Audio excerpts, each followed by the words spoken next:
Hi. How is everybody? So we're going to talk about Bridgerton today. Hi. How are y'all? Let's see if I can open this now. I have my lemon juice.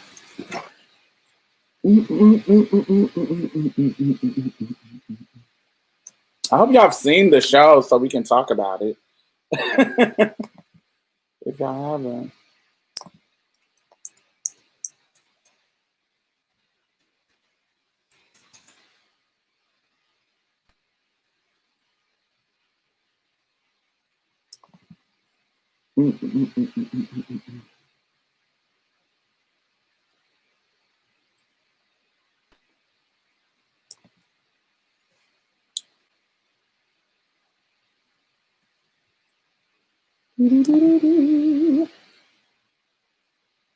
Hey, Kay. Hey, Brandon. It is on Netflix. It is on Netflix. It is Shonda Rhimes' new project. I think her first with Netflix. You know how she left the other people. And this is her first project with Netflix. So I'm excited.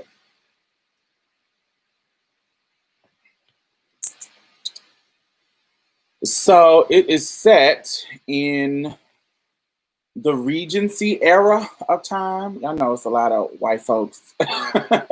You know, a lot of history is centered around European history. So, you know, that's how it goes. So this particular project, Bridgerton, is set in the Regency era. The Regency era is, how do I describe it? This is when the slave trade was happening. Now, this show kind of almost, I don't want to say romanticizes, but it kind of just gives a weird depiction of where race was. Now, of course, I didn't live in that time, but based on the knowledge and the facts of history that we know, this is when slave trade was happening. But you got to also understand that, yes, and I colored it. I did a live earlier on March's Plate Instagram, and it was looking red, but it's actually gray. I dyed it gray because I wanted it to be gray. And it's cute, you know. I'm like, it's cute. Thank you. But yes, during this time, Black folks, they were traveling all across Europe. It was during, a lot of them was considered Moor. Africans were coming, you know, not just by slave ships. Like they were coming because this is their region too. They were all across around the Mediterranean. But you know, this is when slavery time. A lot of big things were happening. Like, so if you don't know, there used to be, because captive used to be considered cargo. They used to get insurance when they would lose their cargo. Like slaves would fight and or jump over the ships and leave, they could go back and like claim insurance claim for their stuff. Um, and so, you know, um, this was a time when legal fights started to happen in regards to that. So this is also the time when those things were abolished in Europe, not in America, but in Europe. Not that the slave trade didn't stop happening, but on a legal front, it started to be abolished, and they started to be like, no, these are human beings. We're not about to pay you money. You know, capitalism. not their actual humanity, but the fact that motherfuckers didn't want to pay the insurance on people's cargo, on people's, bodies.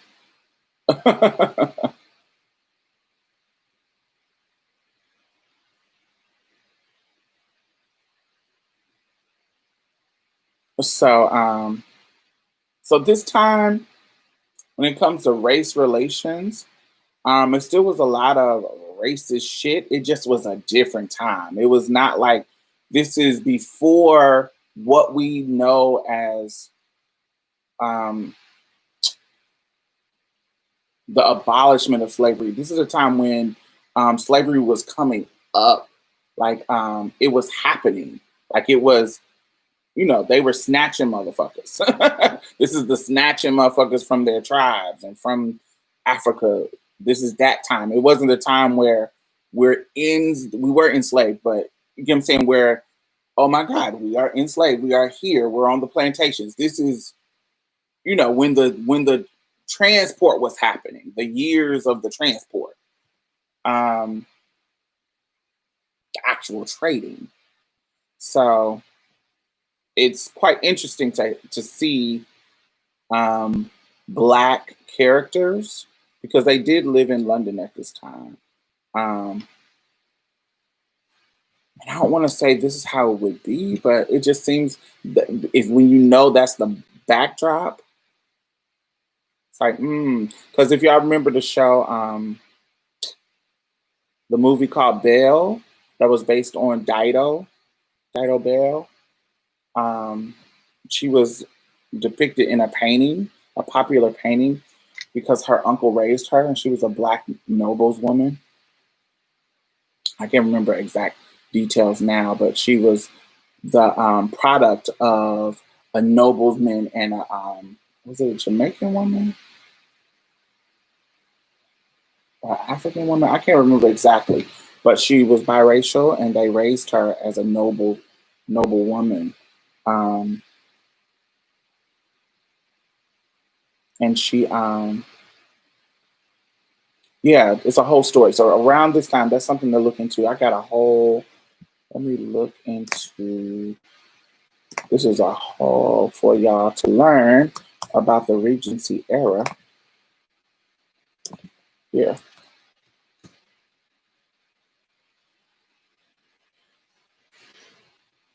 there's a lot of people they mention and places and things that they mention on this site for y'all to kind of research and look into on your own during this time. Grandmaster J, what are you asking me to stop? Hey, Special K, how are you? Um, hoo-ha.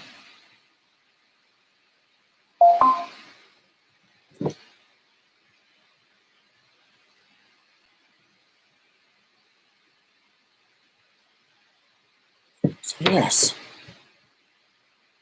So this is a fictional story, but it has so in Bridgerton, it's a fictional story, but it has like characters that are based on real people, like Queen Charlotte. Now, Queen Charlotte is considered like the Black queen, the Black person in the monarchy. It is kind of, I don't want to say, her blackness is kind of questioned. They kind of argue whether or not she was actually like just a biracial girl, or she just had African features, but it was always rumored, and there is some African in her past. But then people were like, look, there's African in all of the monarchy's past. So if you're going to consider her African, then y'all got to consider other people. But during the time, she was rumored because she looked like a biracial Black woman. Um, she looks very Black in the portraits. She's seen white passing in her portraits. Yeah, so it's disputed, but she is considered one of the Black monarchy, the few Black people in the monarchy. And so some of the characters are based on that. And, I think it's a interesting backdrop. I want to know how they're going to incorporate the reality. I want to see how they're going to incorporate it because that would be quite interesting of what was going on. And because they broke records, Bridgerton broke records on Netflix, they actually just got 8 seasons, approved for 8 seasons. Shonda, make your money. Wear it out. So let's talk about the characters. So does anybody have favorite characters? Have you watched the series? Yes, I have watched. I binged the Bridgerton the whole time. As soon as the whole thing, as soon as it came out, nonstop. I wouldn't really talk about it if I didn't watch it. Lady Dandry is my favorite as well. Lady Dandry is my favorite character of the whole show. She's fucking sickening, and she has a position of power. She's one of the Black people that have a position of power, and she's one of the darkest Black people on there too, isn't she? I think so. Yeah, because the rest of them are kind of light. They have been getting critiques about their casting. So um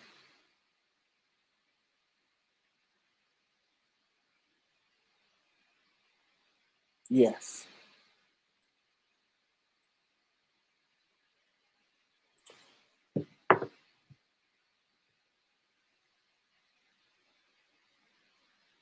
I like the queen that never wore the same hair twice. Mother Queen Charlotte. Or is it Queen Catherine? Is that her name? What is her name? Charlotte or Catherine? I can't remember what her character's name was.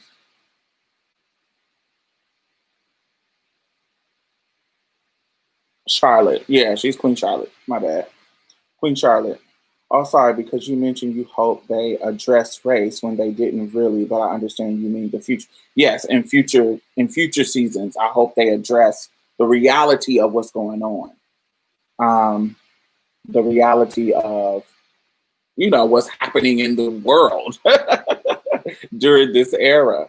So I hope they address it. They didn't really address race at all. It seems like that they are doing what Shonda does, and what she does in a lot of her stuff kind of like brings in, they address race, but like in Grey's Anatomy, it's not, she has all types of characters. Um,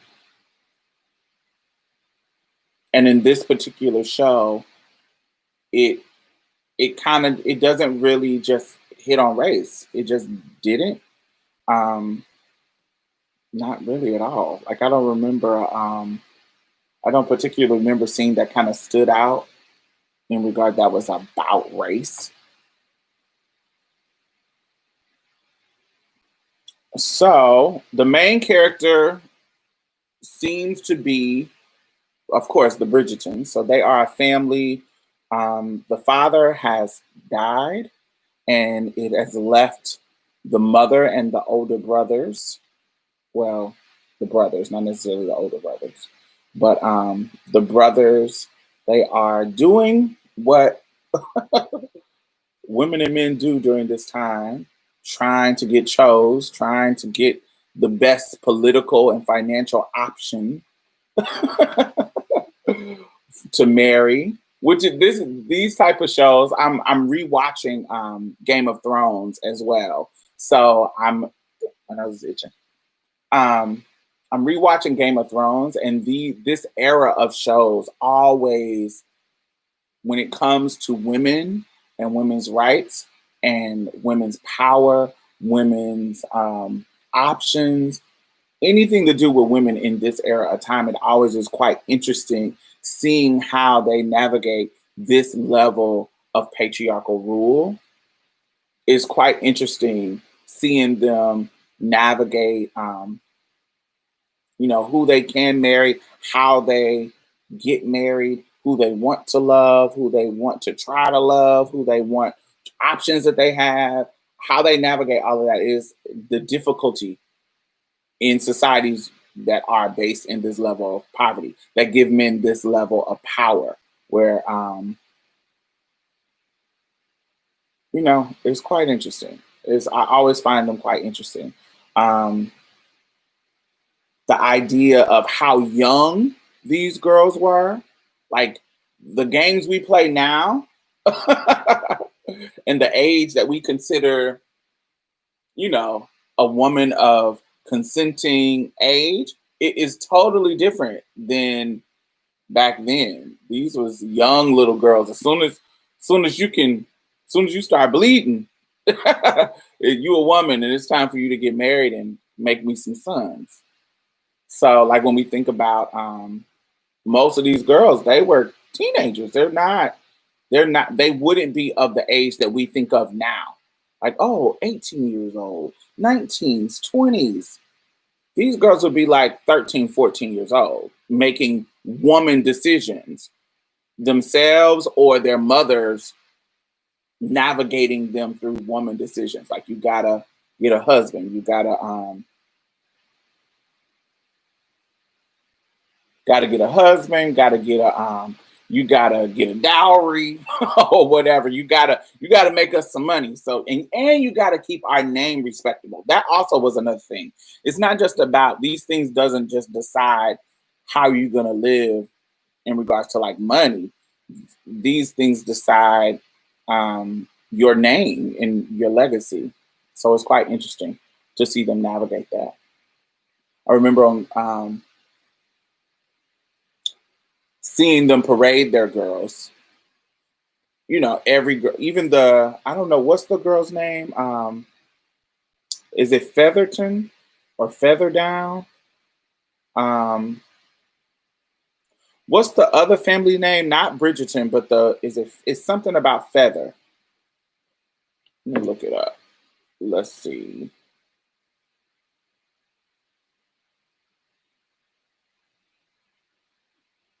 I always forget their names. Feather something.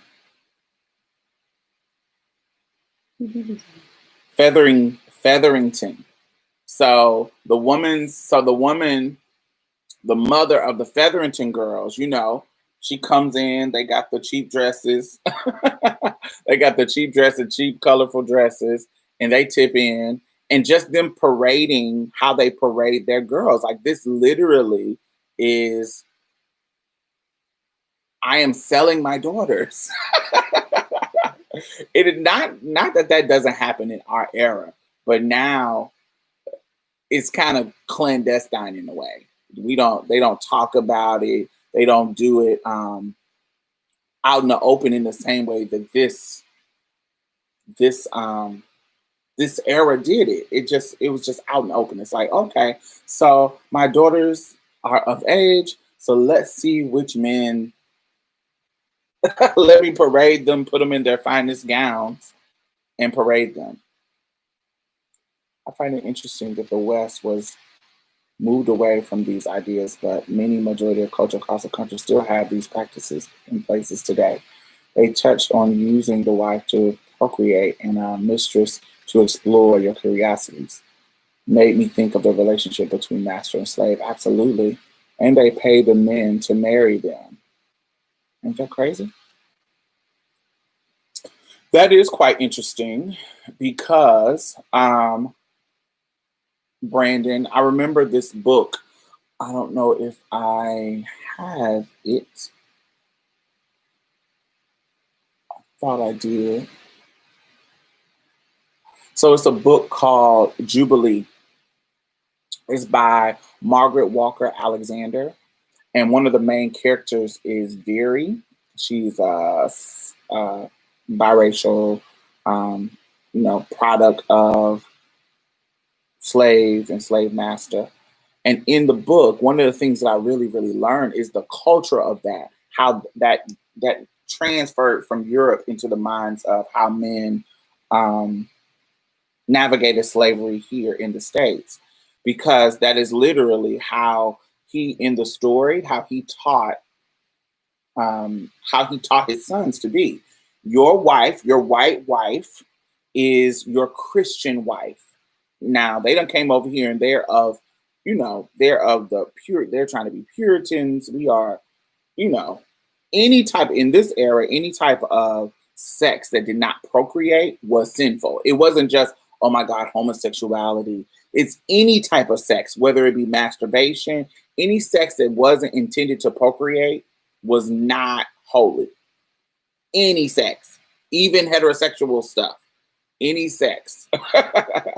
It wasn't just homosexuality. It was everything that did not procreate.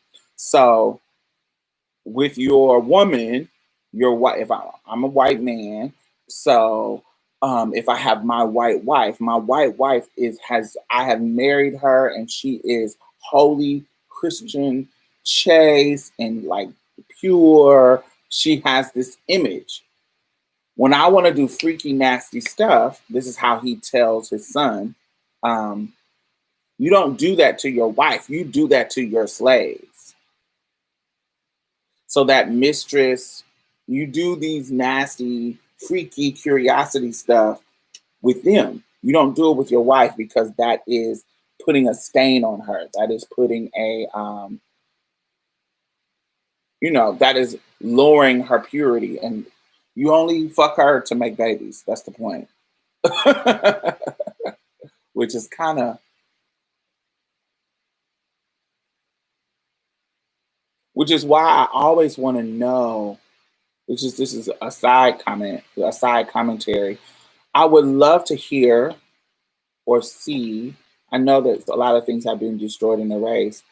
Uh, Think about how what we see now in the I don't want to call it the black market, but when we think about how sexual fantasies are being played out now in the open, because we have things like Pornhub, we have things like, whatever the porn sites that we can actually see how people's fantasies are playing out. We see the race play in the cuckold. We see the race play, I'm looking for a black bull, and how white men and their white wives are using black men's bodies as pleasure tools, and women, and how this all plays out, how we see this playing out in this open porn shit.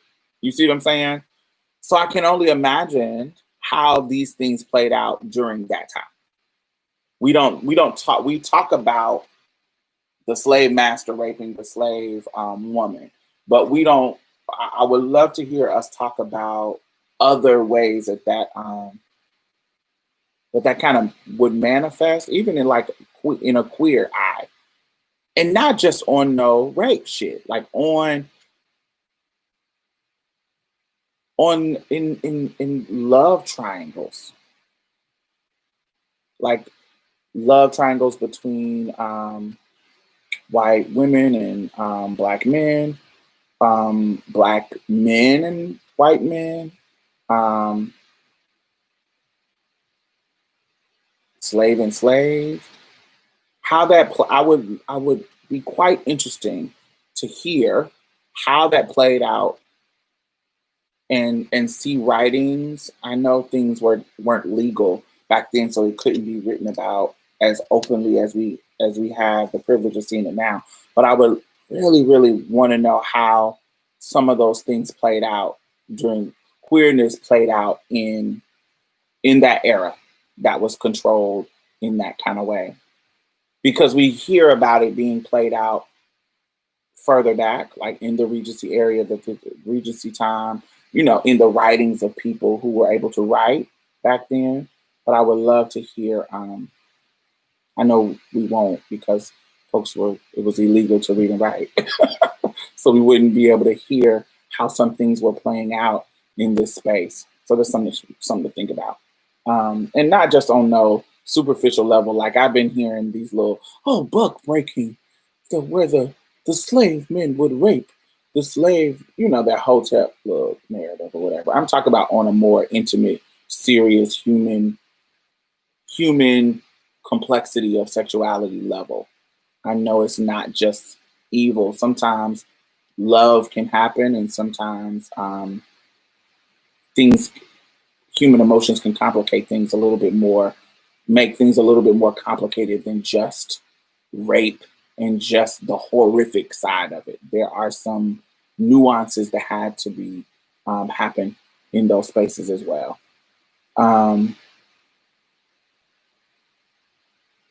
So yes, so some things in Bridgerton for me were quite I don't know, some things were quite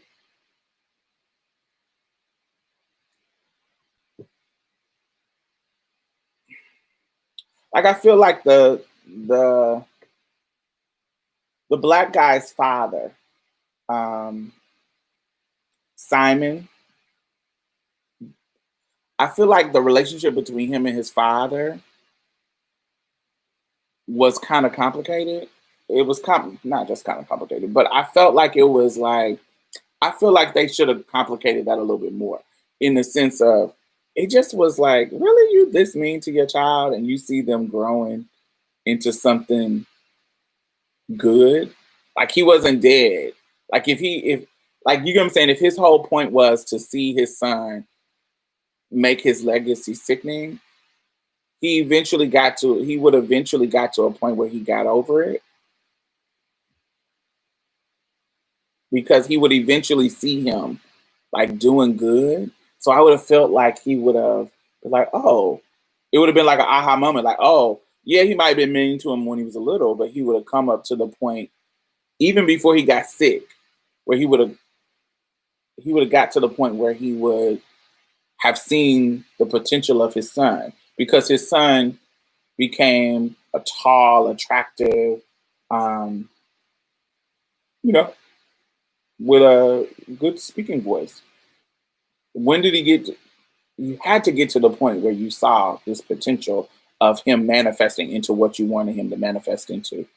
Yes, because their relationship is so central to who Simon is and literally influenced the whole show. Yeah, I would need to. I would need.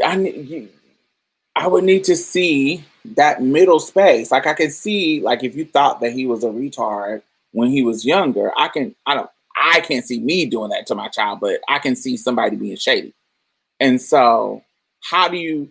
How does he get to the point where, okay, Miss Dandry, you taught him how to read, and he gets to the point where he actually can speak well before the point that we see him. You see what I'm saying? Before the point that we see him. How do you, the father, before he got sick, how do you see him improving and not change your mind?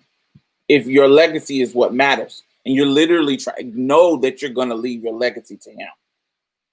Like you ain't sending him off to some place. You literally know that your money, wealth, and power is going to this person, whether you like it or not. How do you not see it coming? How do you not see his growth and change how you treat him? That seems like unrealistic. And they didn't explain that well enough. I would like them to get into it. But he's dead now, right?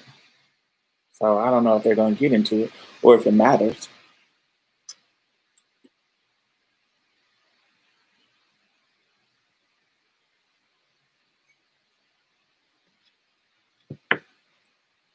So let's talk about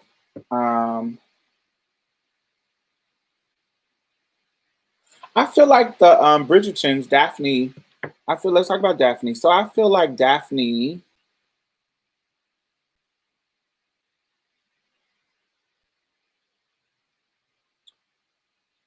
is like a Sandra Stark. Like it just there are some girls who just go along with the you don't think she's pretty? I don't know. I think she's pretty. I don't know. I think she's pretty. I don't I've been hearing people complain about the white girl options. But um I don't know. I think it becomes more relatable. Hmm, how do I say that? You can't get somebody. I think when they're too far, like when they're too far pretty, it's hard to relate and be believable. Certain things are too believable. Like it's too unbelievable. I think you have to have somebody like her. You can't have somebody. Some people are too beautiful for them to be realistically going through some of the things that they're going through. If we know how beauty and the social capital of beauty, I don't know. It's some people like it's like for example, it's certain movies like Megan Fox. So I think Megan Fox, and of course, beauty is in the eye of the beholder, right? So who I think is amazingly beautiful may not be who you think is amazingly beautiful. But somebody who I think is a white girl who I think is amazingly beautiful is Megan Fox. So sometimes when I see her in movies, her beauty is so that when she's with somebody like Shia LaBeouf in what was that what's that Transformer, when she with somebody like Shia LaBeouf, I'm like, am I supposed to believe that he backed her? I don't know. It just seems like when you get somebody regular pretty, like the chick, like Daphne, it it just it's just more believable. I just think it's more believable.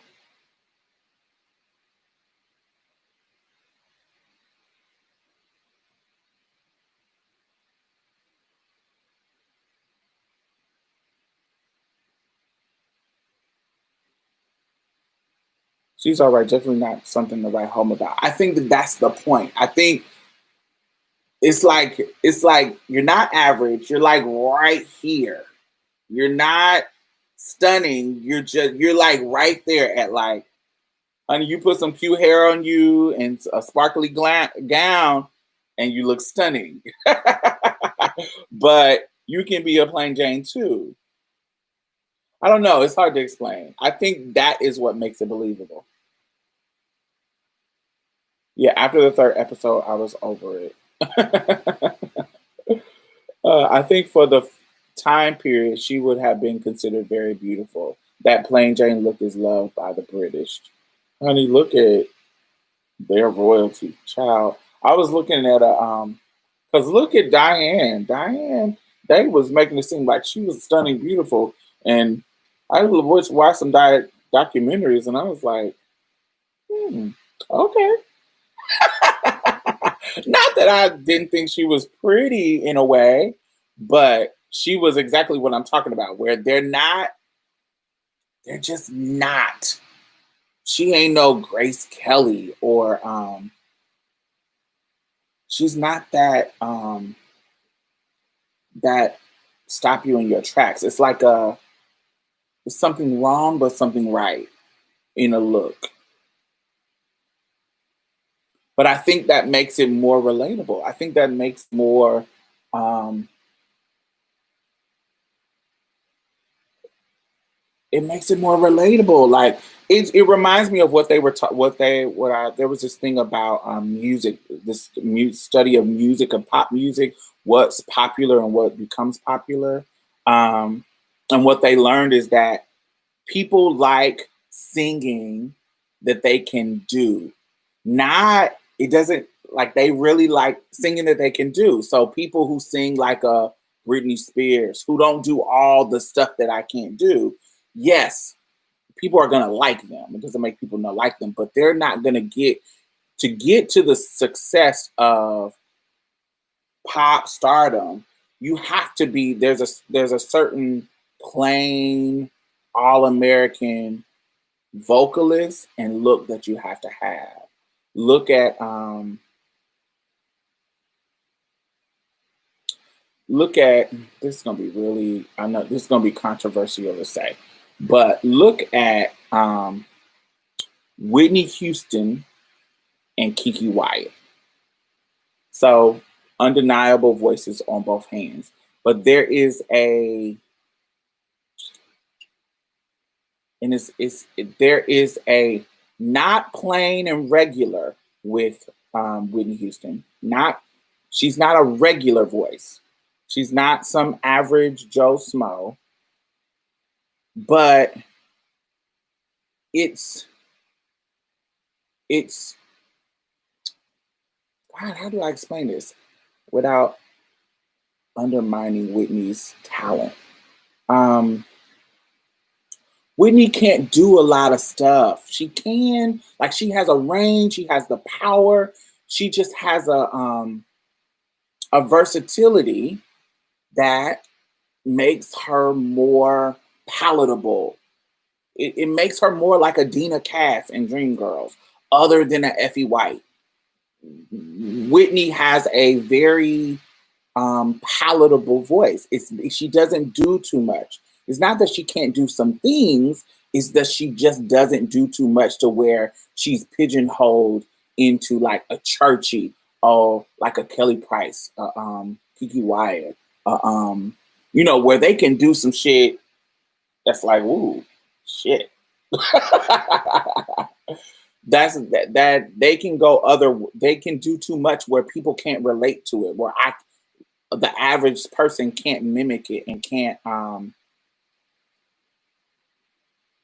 don't say like it, but they're like, oh, I can't do all of that, but I'll just listen. And there's certain things that a pop person they can do. I hope that I'm explaining that well. I wish I had the link to the study that they were doing. They were just studying things that said people like things that they can mimic close to more regular voice. And I think that translates to beauty too. There are people who are above average beauty, but not so stunning that it's like, oh, this is in shows. I think if you put a stunning person in this type of show, it just gets unbelievable. Hey, Libra. Hey, Coco. Maybe if Simon was uglier, but that man is real pretty. I wanted to see Marina character as Daphne. Marina's character, who is that? Really? See, I don't find her to be pretty. See, Marina, I don't find her to be pretty. I find her to be the typical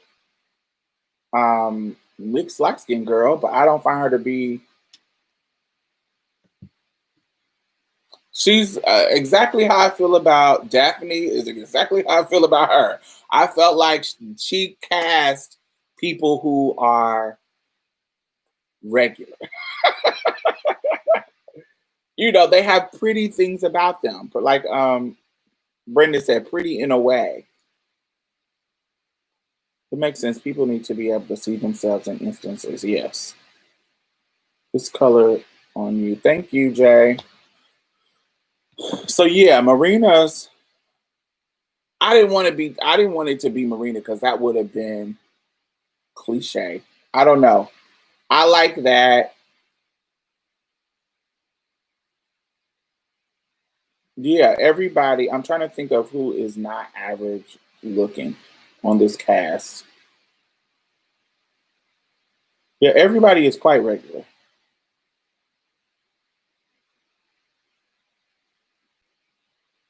You know who was fine? Will. The nigga that Simon was fighting all the time, the boxer dude, that thing was sexy. Um, Will Mandrick or something, whatever his name, Will was fine. Woo! But I don't know if that's just my brain. I'm gonna always go for the the darker one. Cause Simon ain't ain't my Simon ain't my cup of tea. When I see a Simon in the room, I just be like, okay. Like when I see a Simon in the room, I be like, oh, my brain knows that you're an attractive man, but you're not attractive to me. So I just look at you and I'm like, oh, I know everybody is gonna live for you. Not me, but I know everybody else is gonna live for you. It wasn't that type of man doesn't give me, yeah, he doesn't do anything for me. I know he's attractive. Like I know he's attractive to other people, but not me. So he was perfect for this situation.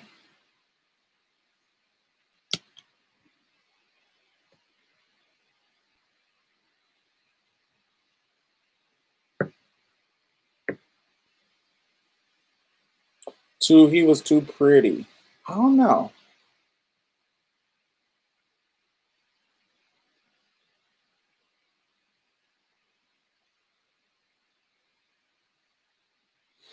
Who is and this? So let's break down this colorism stuff. What makes him too pretty? And give me a dark skinned man that is the equivalent of his too pretty.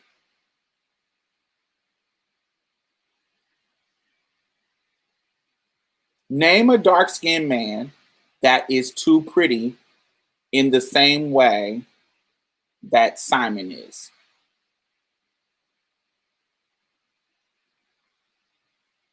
That would be too pretty for that role. Just based on looks, not acting skills. But say that they cast that as a dark skinned man. What dark skinned actor would be too pretty for that role?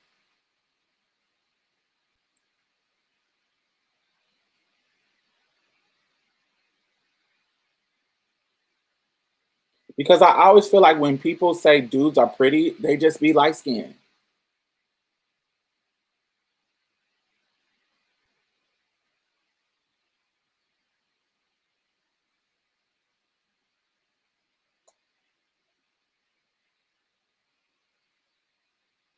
I don't consider Idris Elba pretty.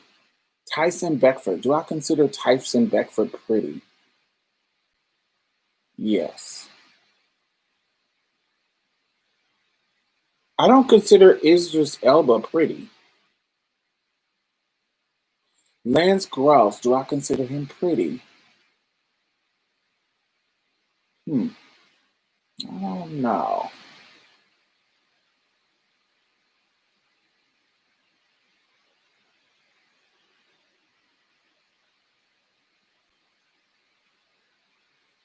Idris is a man. Yeah, I don't consider Idris pretty. I consider him swaggy and sexy, and I don't look at him to see not I see a beautiful man, but not a pretty man. And I do consider Tyson to be a pretty man. I do consider Tiny Tempeh to be a pretty man. I do consider Sophie. Is that his name? Sophie. I don't know how to say his name. What is the dude that played on Girls Trip as Jada Jada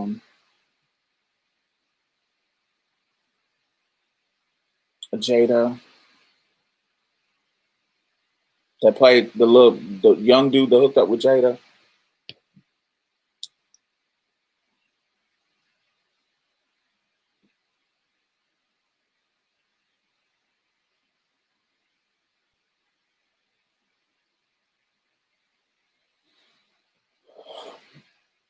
Um, who's the dude with the weird name? Something Hodges. Hodge. He played in Invisible Man. Yeah, Sophie.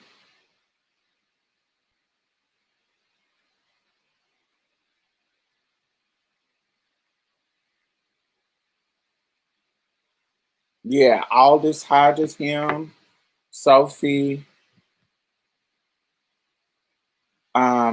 So those are people who I consider, well, Sophie, not Hodge. I don't know if I consider him pretty. Beautiful man, but not pretty. Sophie, I do consider pretty. Tyson, I consider pretty. Let me see who Ricky Whittle is. Ricky Whittle. According to Wikipedia, Richard Whittle is an English actor. Whittle first Yeah, came to but prominence as a model he's not for dark. Reebok in the He's early not what I consider 2000s. dark. I'm trying to find men because I hear people say niggas is pretty, but I but they usually call light skinned niggas pretty. But an attractive dark skinned man, I don't see them saying, I never see them say, oh, he's too pretty for a dark skinned attractive man.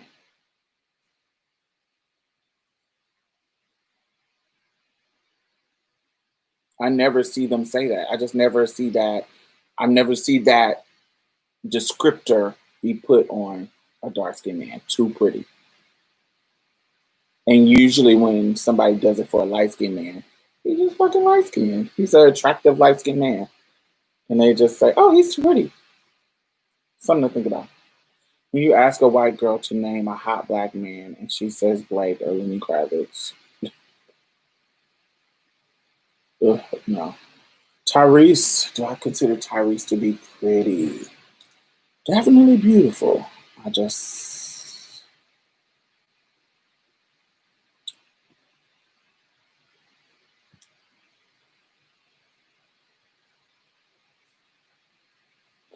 because I'm a hoe. No, no. A beautiful man, not pretty. I don't consider him pretty.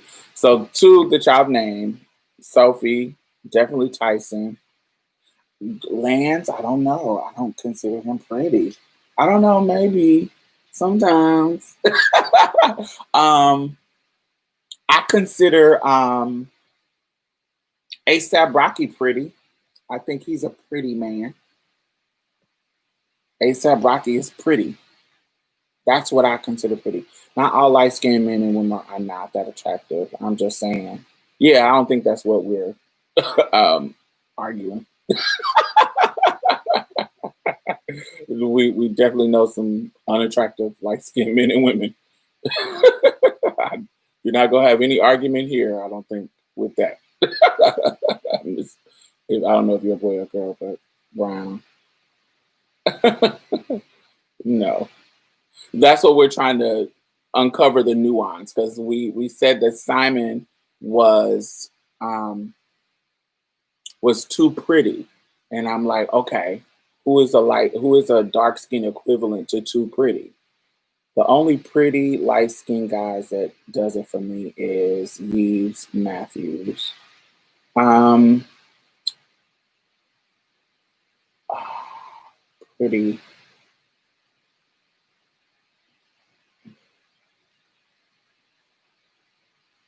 Two pretty light skinned boys don't get popular no more. I don't think.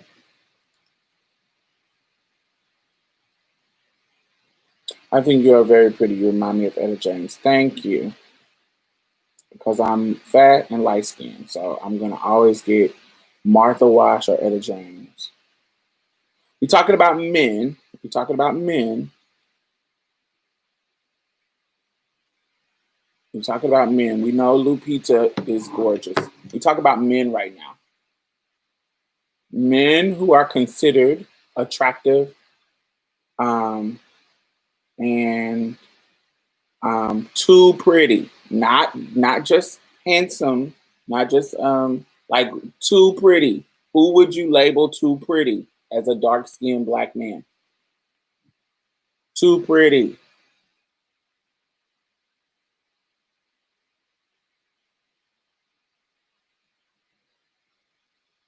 Yes, Ricky Whittle is I don't consider him dark. Mackay Pfeiffer, definitely not. Definitely not.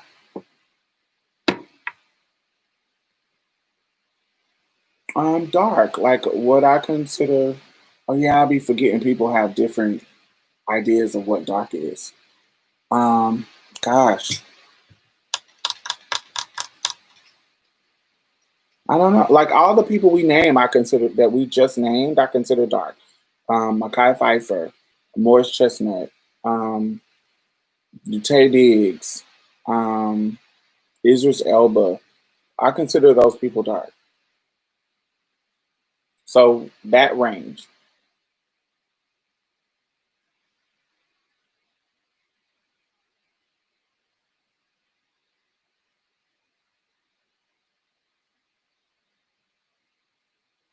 Morris Chestnut too pretty.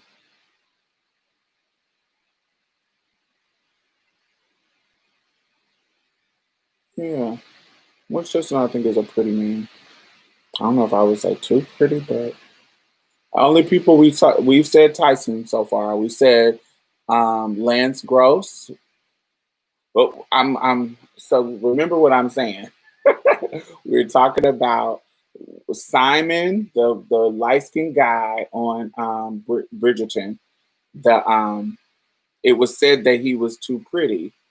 So I don't I think that description only is given to light skinned dudes. I'm trying to think of a dark skinned guy that's not just handsome that somebody would say is too pretty. And I said the difficulty in this is proving my point. I think when people say that, it's colorist. I think.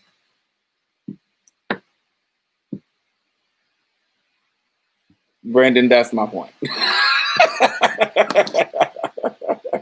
That's really my point. Most people don't give that to dark skinned men. Most people don't give that terminology to dark skinned men. If you pay attention.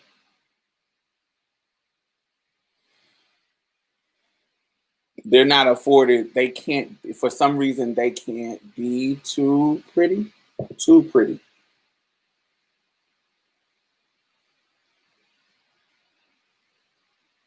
Too pretty. They can be definitely handsome and attractive. That's another thing that I always not always point out. But there's a reason why a light skinned woman was able to win Best Actress, Halle Berry, well after a dark skinned man was able to win um, a dark skinned man. I don't think colorism shows up. It does show up, definitely, but it doesn't show up to the same degree in women that it does in men in its preference for light skin. I know that's a hard pill to swallow, but I I think if you pay attention to things, dark skinned men, because masculinity is associated with dark skin, there is it doesn't erase the effects of colorism, but there is the difference. Um, there's a privilege that comes with being a dark skinned man because of its association with masculinity. It doesn't totally erase colorism. It doesn't mean that their dark skin doesn't bring them um, some negativity, because definitely when it comes to police and white men, but when we talk about desirability, just in the desirability status, not structures or racism, but in the desirability status, I think there's a different level of privilege that comes with dark skinned men compared to light skinned men. To me,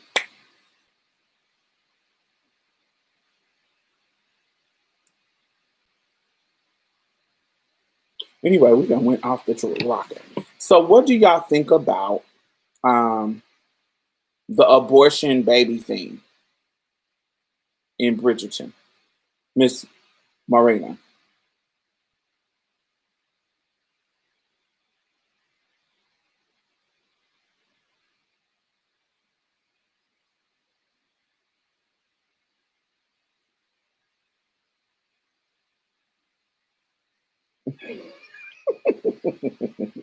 Yes, Brendan, I try to do that.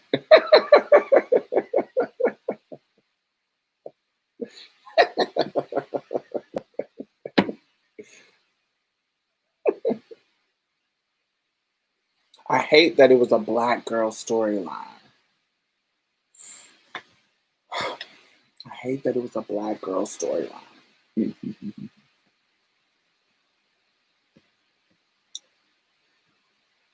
I don't know. I don't know, Special K. I don't know. There is a level of we can't be perfect either because they bring her in. When they bring her in and show who she is, they had set her up to be the ugly stepsister type thing. And then when she walks through the door, all the girls is like, whoa, she's beautiful. Like they set her up to be a beauty. You know what I'm saying? They set her up like the way they were talking was like she was gonna walk in and be ugly. But when she walked in, they were like, oh, she actually more sickening than us. She gonna get her a husband.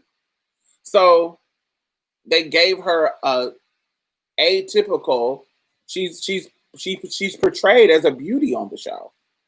And so I just don't think that Special K, I thought about that, but also like, are we? Can we? Do we have to be perfect in every show? Like, do be just because we black? Do we have to be perfect in every show? I don't know. That gets kind of weird. If we can't go through anything, we can't go through anything.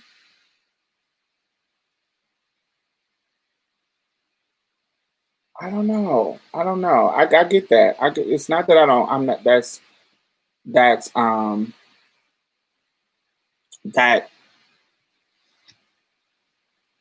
I just think that no show is going to be able to do that perfectly and be realistic. Because white girls is hoes, black girls is hoes, Latin girls is hoes, everybody hoes. There's some hoes out here. Everybody is some hoes out here.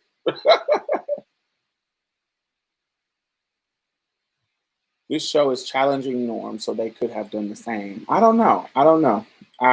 It's the first season, so I want to give it a chance before I give it that critique to be more.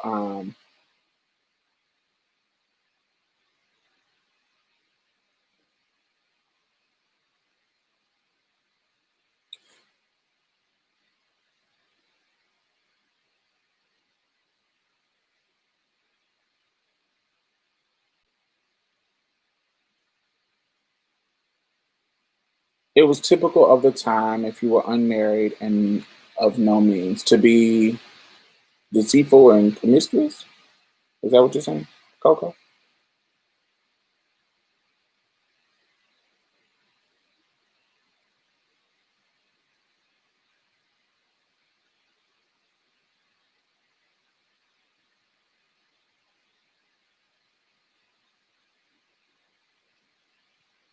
They should have chose a different struggle for her. That's fair. I just don't know. Could they ever, if she didn't have any kind of struggle, they would have been like she was the afterthought.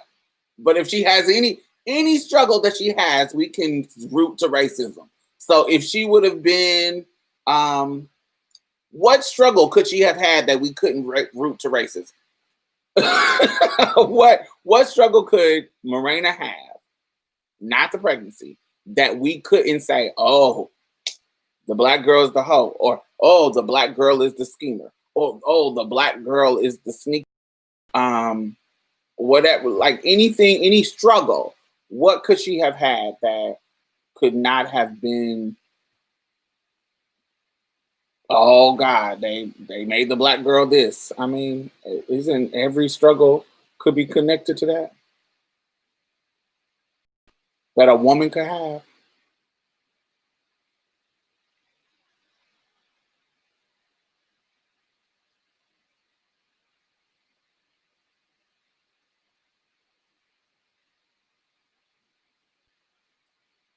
To make her blind? Then it would have been like, oh, they made the black girl blind? They really would have went in on that. All these seeing and able-bodied white girl, and they made the black girl blind? What? Oh, oh, Shonda, how dare you? I mean, everything. There's nothing that could have been done to she could have been the widow. Who was the widow? Could have been the widow. Which one was the widow? What was her name?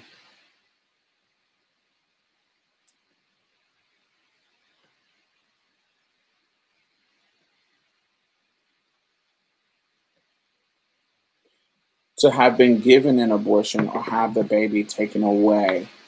But either one of them, they still would have a problem. It still would have been, anybody could have said that that's still a race problem. They still could have an issue with that. I feel like her deceased lover coming in at the end to marry her was very unrealistic. But I like that it didn't end with her just on the street, which most likely would happen in real life. Hmm, interesting. I thought her story was quite interesting. A widow as a struggle. Oh, just her being, but that wasn't her storyline. She was a poor, she was, what wasn't she from the country? She wasn't from the city, right?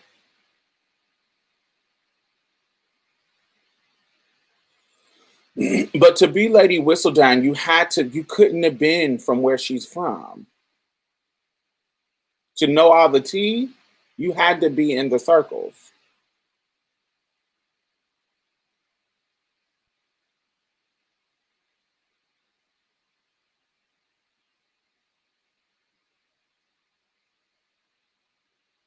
Can or should we blame Shonda for making the casting decisions?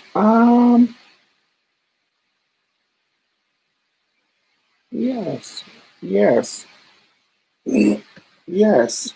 But I still think it's too early for that kind of. I still think it's that kind of too early for that kind of critique to me.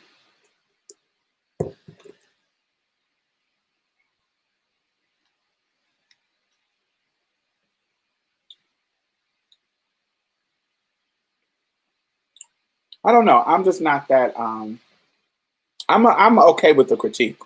I get it, but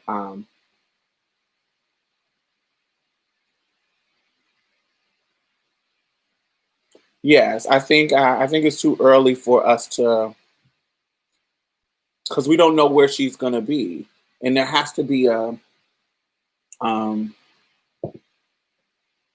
Yeah, I just think it's too early, and I think when you are making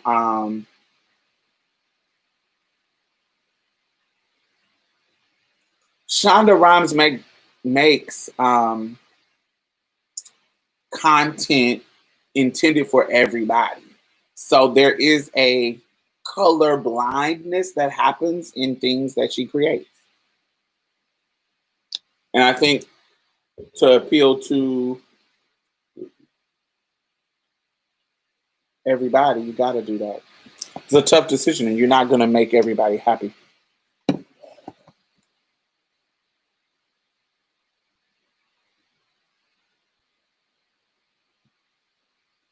I love that it showcases that abortions was thing even back in the 1800s. Yes, it's a show called, it got like 9 seasons, child.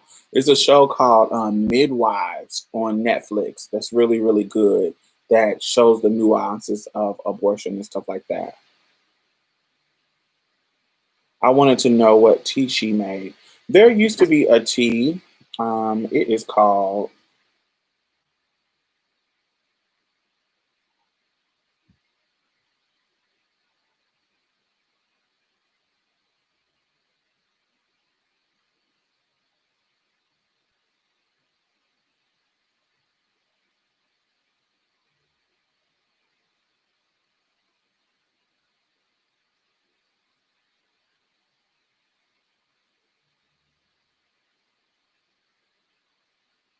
Um, let me see if I can find it. It was a couple of things that they used to think and there's a connection to it inducing.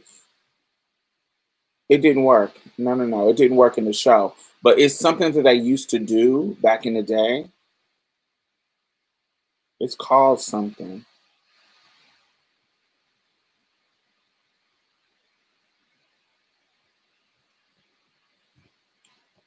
It's called something I can't remember. But they did have a lot of herbal remedies for different things. But I'm pretty sure shit didn't work, and I'm pretty sure some stuff did. It's just, yeah.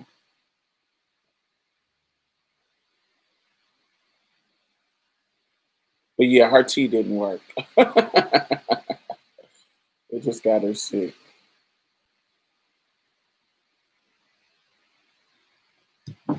What do y'all think about the storyline of the sister? How she's not the she's not the pretty one.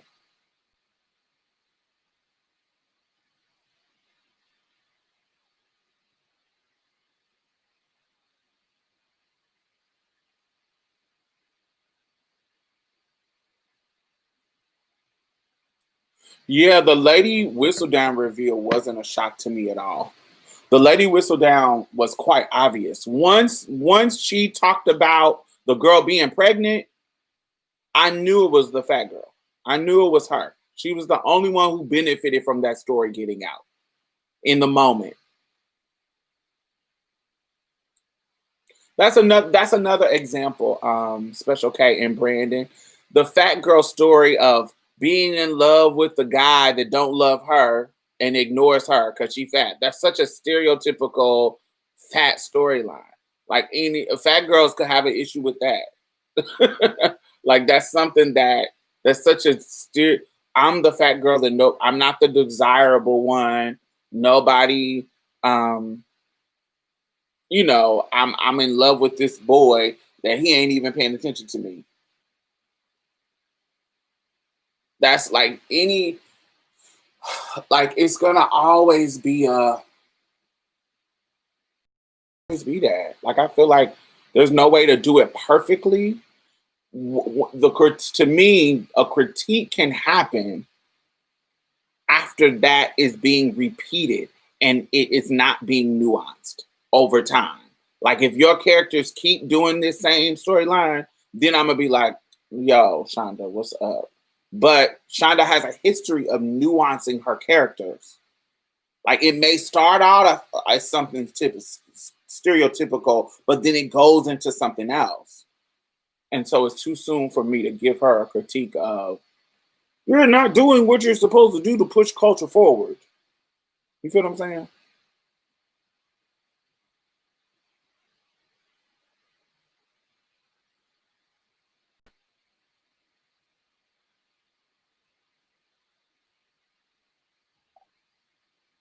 Who was funding it? Yes, who was funding that? Who was funding that coin?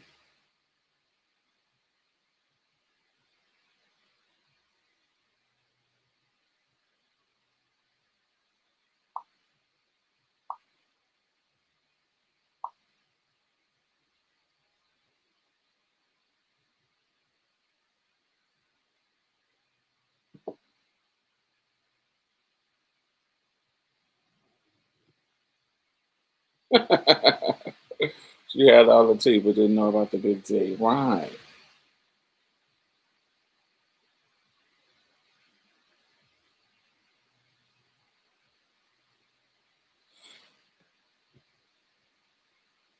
I'm not a fan of Shonda.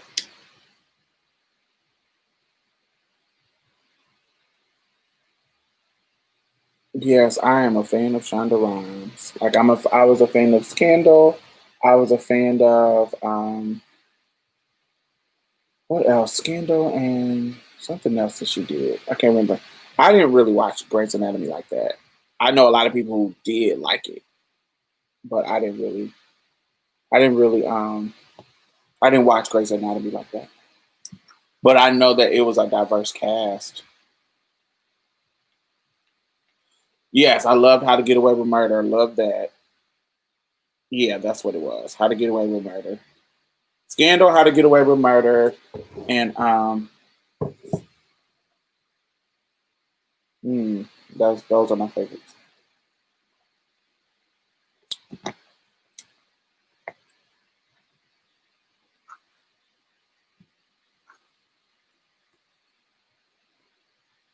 I thought it was cute. I thought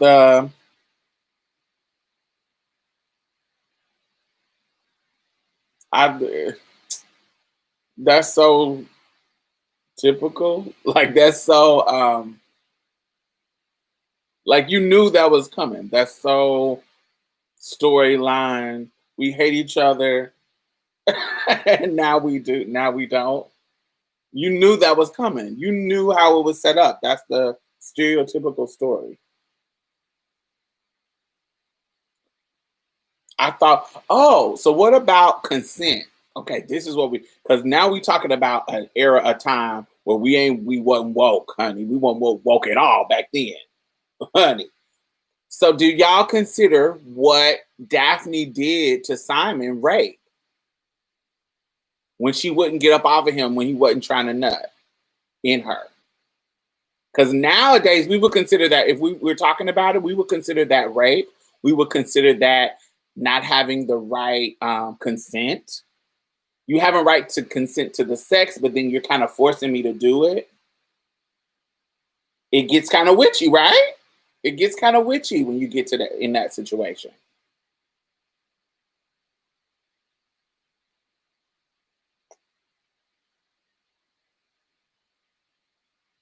What are y'all thoughts about that? Because if I want you to get off of me,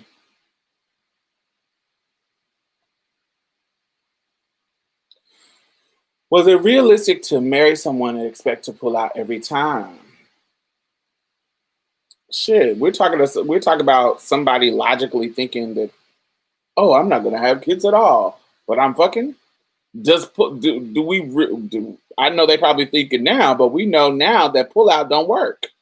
I know a lot of people thought pull out worked and it didn't.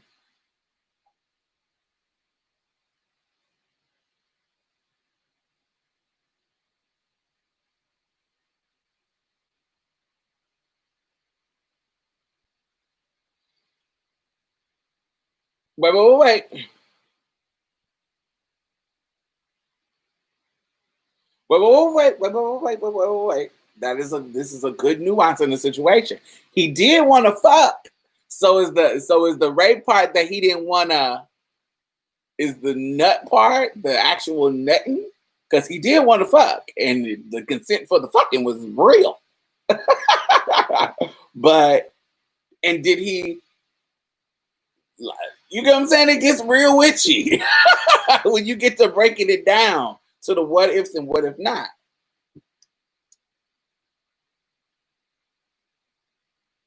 Because you could imagine if Simon did that to her, what the conversation would be. It would be definitely, you get what I'm saying? It would be quite clear cut.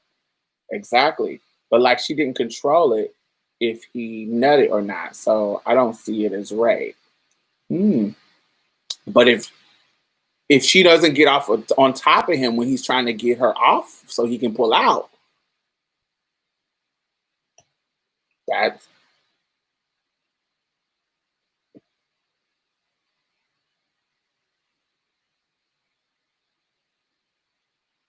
I put it in the same category as removing the condom without letting the other person know. Ooh, I don't put it in that category, but I do put it in that weird ass gray area because the other person not knowing is the difference in that scenario. She's on top of him. He knows. There's nobody confused in this situation or being tricked. But I do put it in that I don't want to say gray area, but I do put it in that where it's like, ooh, that gets kind of weird. She held the power in that situation. She was trying to do something he wasn't once she found out. But okay, but then she wasn't. So once she found out how it worked, because she was a little girl and her mother didn't teach her how sex worked. That's also a weird ass conversation. Um, how weird that they handled the sex conversations. I thought that was a great nuance in the writing. Um, but she was also being played and not being told the truth about how everything worked. He was lying to her. She was thinking that that's what she wanted, right?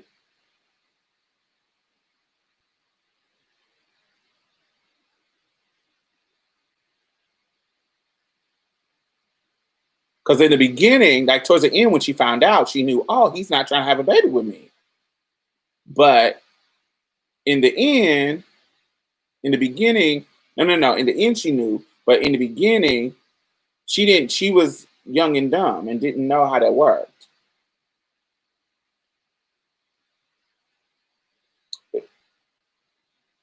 It's more like the switch scenario of her not wanting to be nutted in. Yes. I just think that's stupid. I just think that's kind of stupid. I just think the whole don't nut in me thing, because we got to know how penises work, right? They pre-cum before the feeling of the nut. So you're gonna get some cum in you. So it's kind of stupid. But I guess we know that now, but that's strange. Yeah, but definitely wrong for not communicating more about not wanting babies. It was some rape shit. Weird. Yeah. But that's what penises do. He looked so uncomfortable when he was pulling out. I thought he didn't want to have kids because he was afraid of passing his stutter on to his offspring. No, he didn't want to have kids because he made that vow to, because his father was so mean to him that, and his name was so important to him that he would treat him bad. He was like, fuck your name. I'm not going to even pass your name on. Fuck you and this name. It was more out of spite. It all started with him saying he can't have kids, like he had some type of impediment. Um, but that's our knowledge of how conception works today. Yes, it is.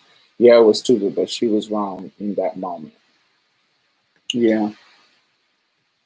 Yeah, it's quite interesting. That's a quite, that it was quite interesting way for them to nuance the rape conversation. I think it was wrong, but I'm not about to call it rape. Why? Why don't you want to call it rape? If rape is, what is your definition of rape? Why don't you want to call it rape if it's wrong? If she is forcing him to do something he doesn't want to do, a sexual act, how is that not rape for you? I wonder if he would think to become a Bridgerton instead of her taking his name. Some men do that. Back then, I don't think that was being done back then at all. I think it's done now, but back then, I don't think so at all. If your partner says they don't want kids, but you try to conceive one by force, this is now I don't know about all that. The physical act of forcing me to keep my dick in you, that's the part I'm talking about, not the kid part. If you're having sex, you're taking the risk of having a child, and you're taking on that risk. What I consider the nuance in the rape situation is her being physically on top of him and not getting off of him. That's that part, not the whole making, conceiving babies thing. Because if you're having sex and you know a man and a woman can create a baby, then you're taking the risk by having sex. That's not the rape part. The rape part is I'm on top of him. He wants me to get off of him so he can not nut in me, and I stay on him. That's the rape part for me. The physical thing. Well, no, you don't know if she copulated, or just because she stayed on top of him doesn't mean a baby was actually made.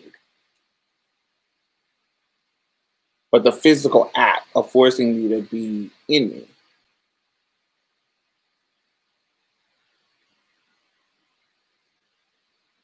Wasn't it supposed to be like riding dick was the new and wild thing in the show?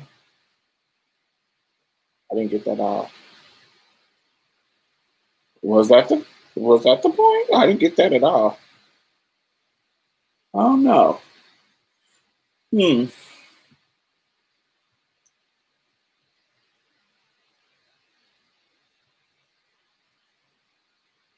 Are y'all feeling some gay vibes from the brother?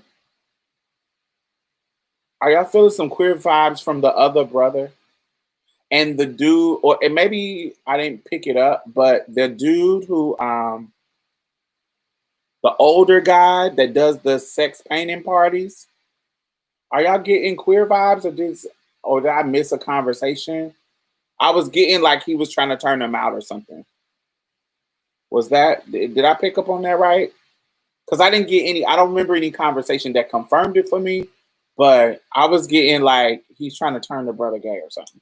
Did y'all pick that up?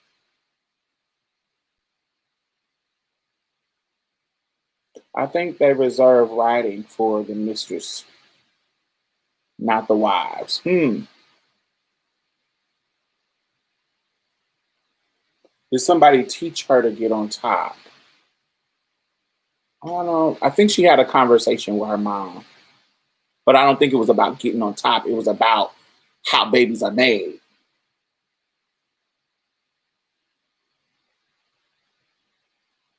I get queer vibes from the brother, the artist, and the sister. Um,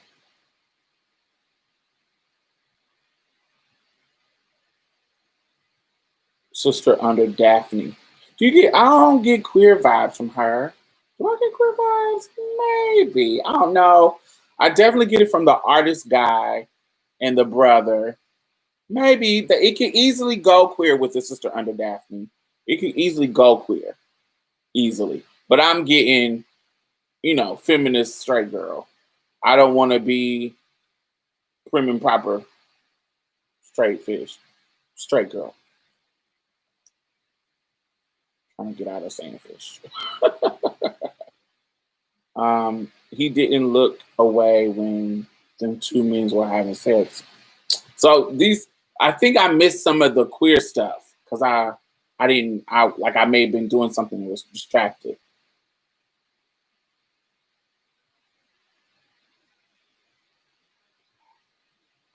You showed the girl. He was ready for that booty.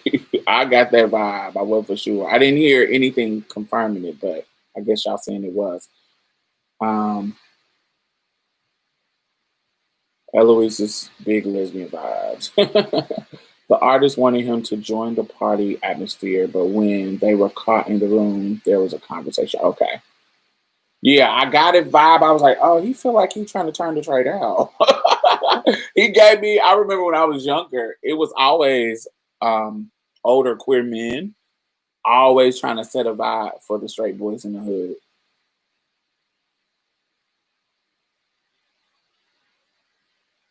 They were always trying to set a vibe. I posted on Facebook and Twitter earlier today. Straight boys was getting turned out for video games, Jordans, and weed back when I was younger.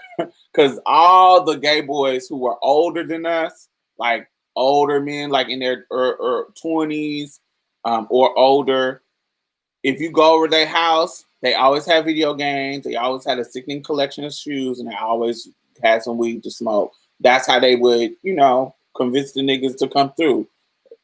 I got video games and weed. And you can smoke over my house since you can't smoke over your mama's house. And that's how they would, turn the boys out.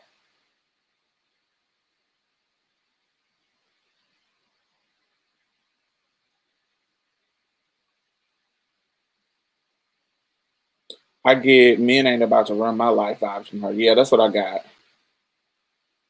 He went to the orgy. Nothing was explicitly said, but he was definitely curious. Shonda loved to give us an LGBT character. Might see. I live, I live, I live. Walking back.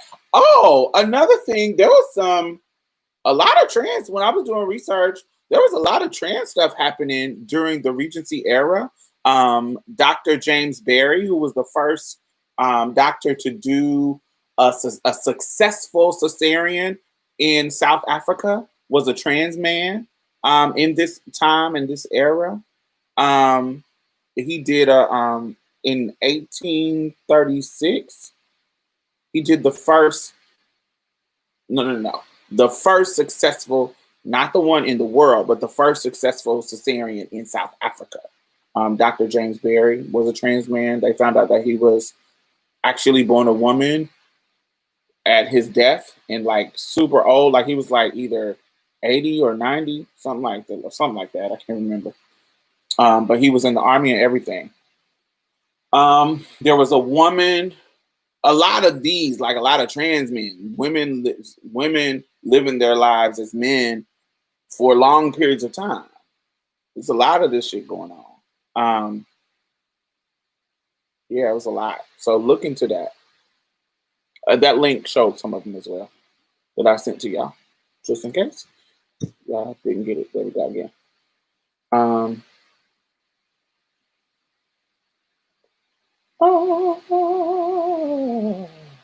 But I think he was what queer men at the time were, tipping back and forth from men and women. Interesting. I mean, much of the same now, yes. Facts. She slid it in there like BAM. What is BAM? Just bam. Did they tell?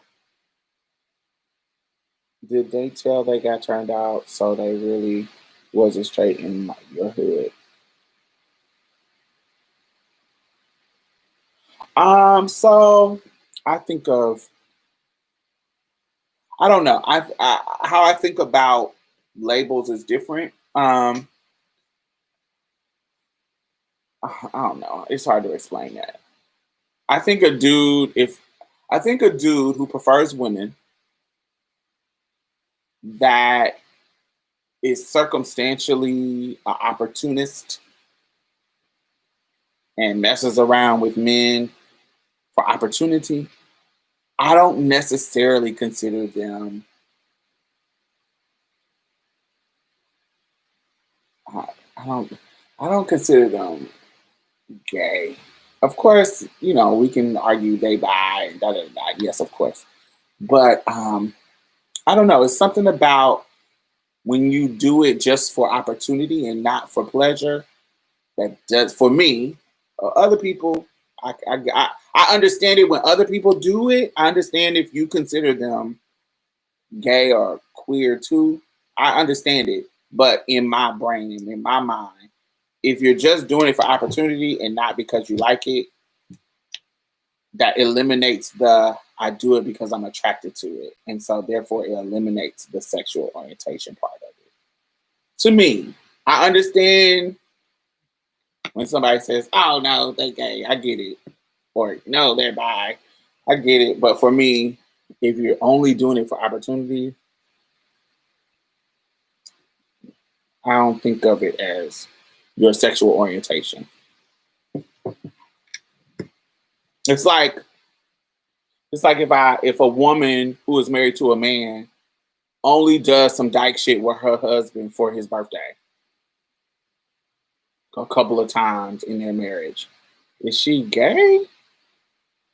Yeah, that makes it. No, but I think you're just doing it. I don't know. It gets weird to me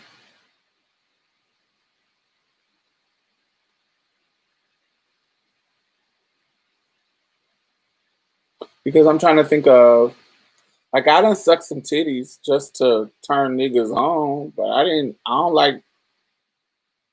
I don't be like. I've been in situations where just because I knew it would arouse a dude and he was going to be like, oh shit, throwing money at us. I done sucked some titties.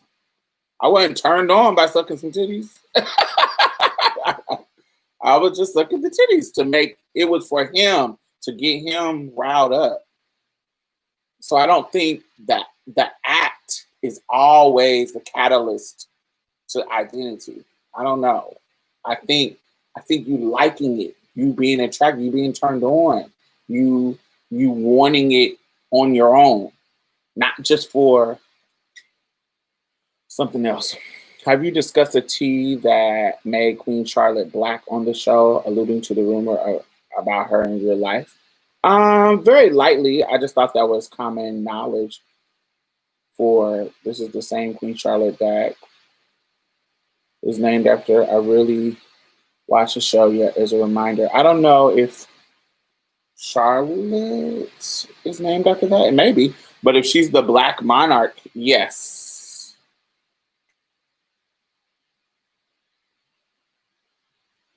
The Black Queen. Queen Charlotte. Yes. On that link talks about Queen Charlotte as well, and have different pictures of Queen Charlotte that I sent. Different pictures of Queen Charlotte, pictures of her with her children, stuff like that. You know, she's serving you very she's serving you very Meghan Markle.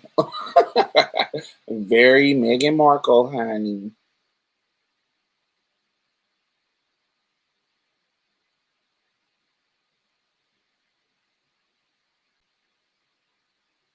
Oh, good. Well, I'm glad if she is the Black Monarch. I'm glad that we have something in our country to commemorate her.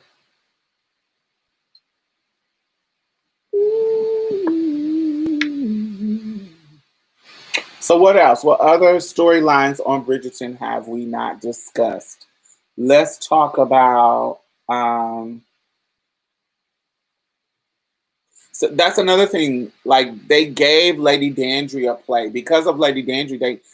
I feel like she's she's a position of power. I think Lady Dandry is a position of power to me.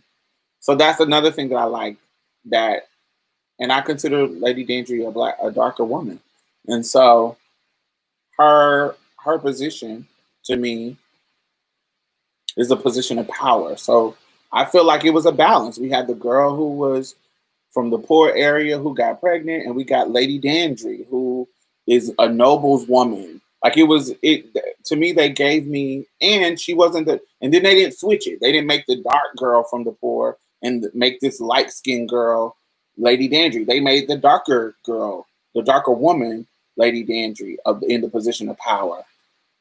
And they made the mixed looking girl I don't know. It just I felt like it was not balanced fully, but it balanced out. I thought the older brother's relationship was interesting with the prostitute. That is a good relationship. The relationship and maneuvers of the mothers was real interesting. Explain that. While we talk, explain that, Nehemiah. The brother's relationship with the prostitute. I felt so. That's a transgender storyline, honey. I felt like that was transgender, honey. Not literally, but the bottom root. Like you ain't never going, honey. You love me for real, but you ain't never gonna just because I'm considered the artist, opera singer, the whore, blah blah blah blah. Just because I'm considered this, you'll never accept me. You'll never make me your wife, even though you love me. Because of the rules of society, I cannot be your wife. There's no benefit in me being your wife. And so, even though you love me. And I do believe you do.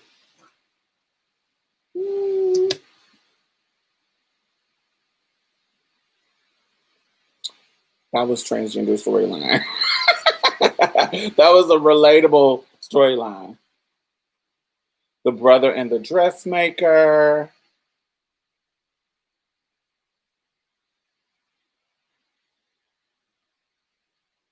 He was whispering the sweet nothings traders good for a ride.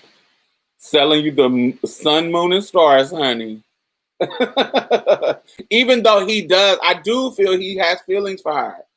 But still selling you the sun, moon, and stars. We have all been there. I don't know all, but I know I've been there many a times where a nigga, I do know for a fact, has feelings for me, but the whole trans thing is like, oh, I can't deal with this.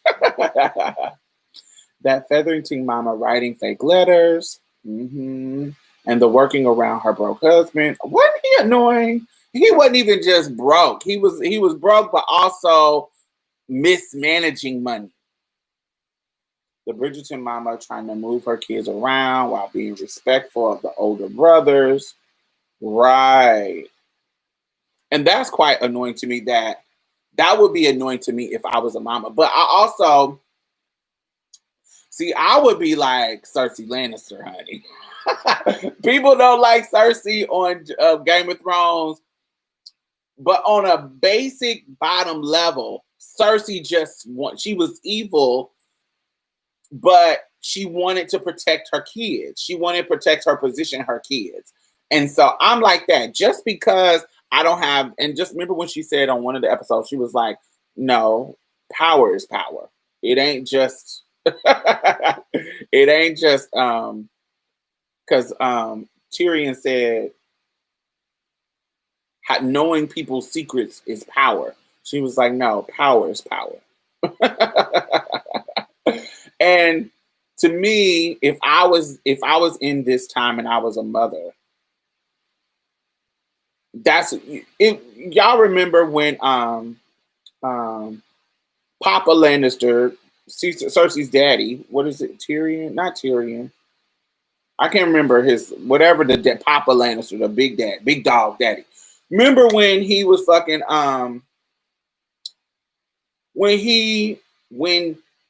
yes, this boy king is technically the king, but everybody knew where the power was. It was Papa Lannister. Tywin. Yes. Tywin was the king. Like, we know that you are the technical king with your weak, crazy fucking ass, but I'm the power. That's how I would be if I was like not Featherington, not them. One of the Bridgerton mama. Like, ain't no way my sons, y'all can technically have the power. Technically. But ain't no way y'all gonna be running my household with my daughters. Fuck out of here. You gonna do what I tell you to do, because I'm mama. And we gonna play this how I'm a woman. I know how to play this. Let me show you. I'm gonna be the person. Yeah, the law may say that now that my husband's dead, his sons and da da da da da da. But you gonna do what I want you to do, because I know how to play this game. Because I've been in it. Because I'm grown. And your little young ass ain't about to tell me nothing.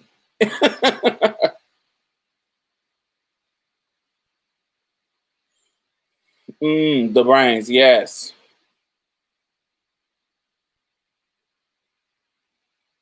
Affair that's held in secret, never to meet the family. Yeah, transgender storyline for sure.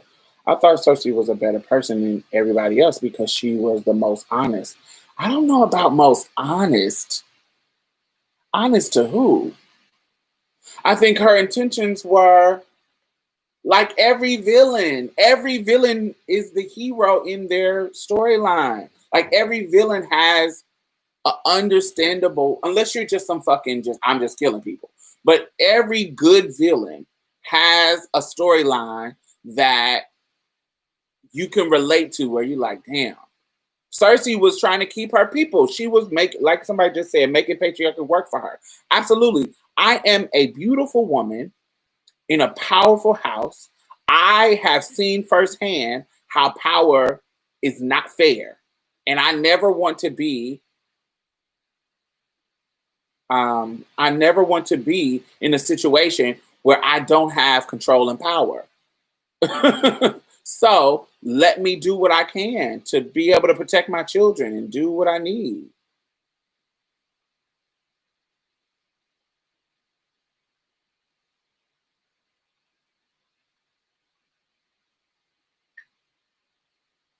Why was the brother so adept on his sister marrying the rodent looking man in the beginning? Because he had money, and the whole point of this whole thing was for them to secure money and power in the city, and he had money. You know what you're getting with her. Not all the time. Not all the everybody didn't know what they were getting with Cersei. Cersei, hmm. Cersei was quiet about her intentions sometimes too. But I guess you did know her point. I guess you did know, no matter who you were, she may not tell you how she playing her hand, but you knew I'm trying to keep this power. I guess that's true. But wasn't everybody honest in that way? You knew they were trying to keep. Everybody was trying to keep their power. Right. Cersei will pull a coup in a minute. Yeah, she will. She will lie to your ass and play a game on you real quick. She wasn't always honest. You knew her intention. I guess everybody, but I mean, you knew everybody. So who intention didn't you know? I mean, you knew people's intention. I guess Littlefinger, you didn't always know his intention. Littlefinger,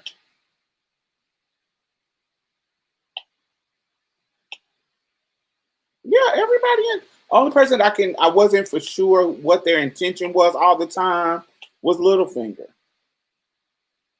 There are people who you know their intention all the time, and then there are people who I always knew Varys' intention. Varys is the eunuch, right? We done went from Bridgerton to GLT. If Varys is the eunuch, Varys is the eunuch, right? Yeah. You knew his intention.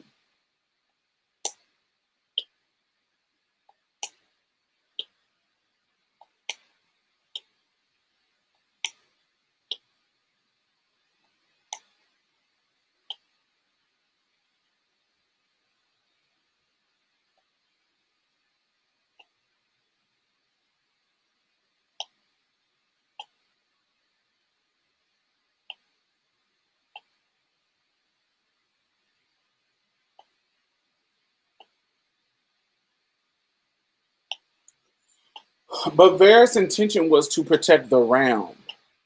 Who was the best person for the realm, right?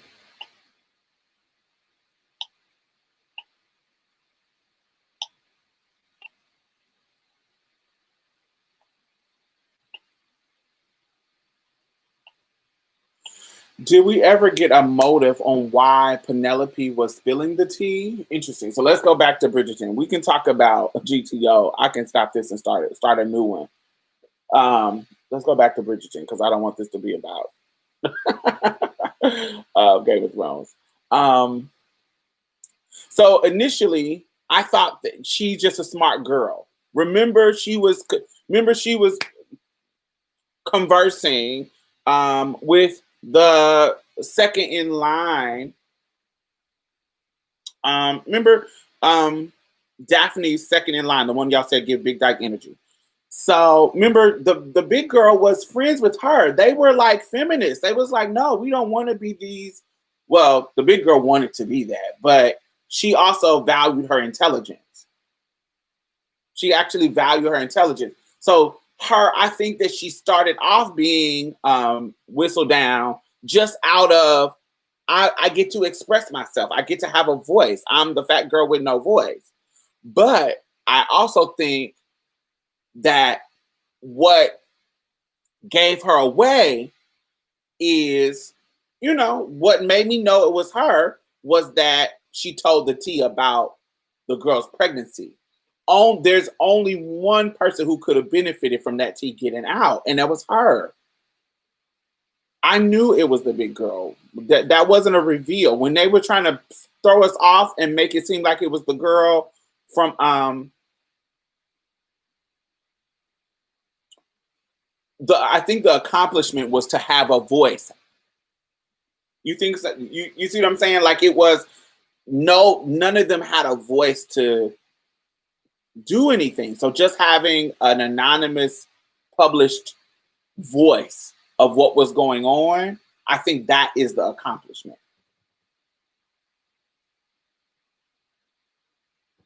I think initially it was just to have a voice, but then once she saw that it was she was getting people worried, and you know what I'm saying? Once she saw the power in people listening to that voice, then I can spill this tea.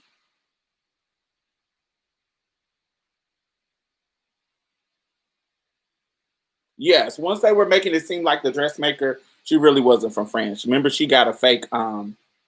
She had a. Remember, Miss Marina gagged her. She said, "Baby, that little French shit you talking ain't real. That's not the real tea, girl. I know girls like you, honey. You ain't speaking French. She ain't really from France, girl. But but it's cause her family shame. But it caused her family shame, and thus ruined her chances to get married. It was done for her to reveal that. I think she was trying. I don't know. It was dumb, but I think she was. I think she just was doing it out of, I don't want him to marry her.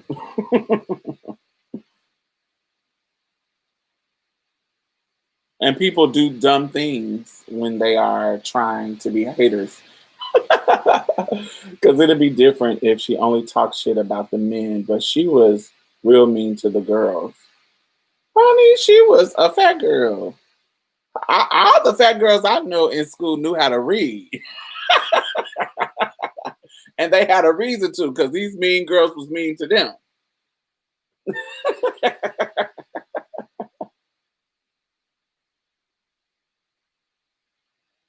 It's practically helped to move the story along. Very clever writing. Yes, pretty good. Special K. The gag was the unwed mother had multiple suitors, while the future Karens had zero. The unwed mother had multiple suitors. Yes, yes, yes, yes, yes, yes, yes, her.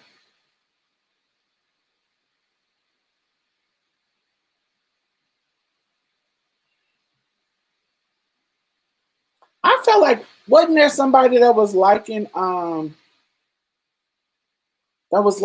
of the Featherington's daughters? I thought there was somebody liking the Featherington daughters.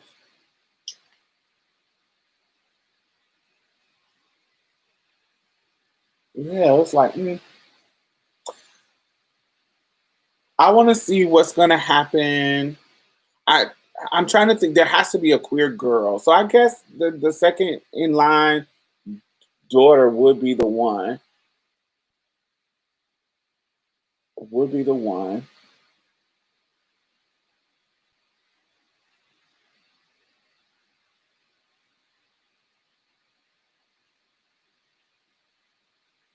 Who else? There has to be a queer storyline, so I would think that would be it.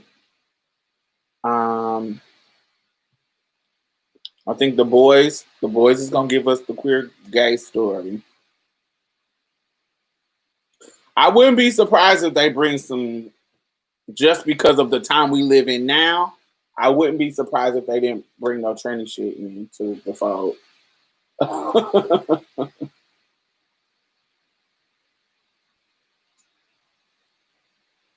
They might. I don't know. They might. They might not.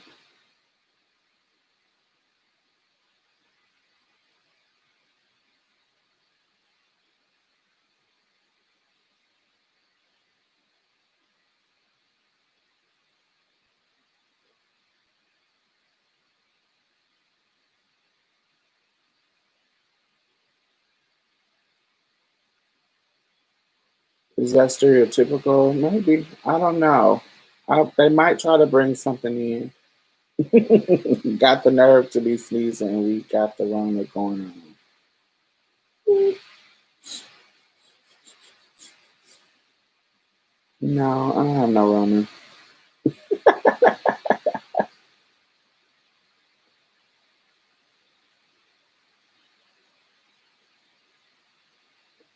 Honey, they didn't have no Rona in the 1800s.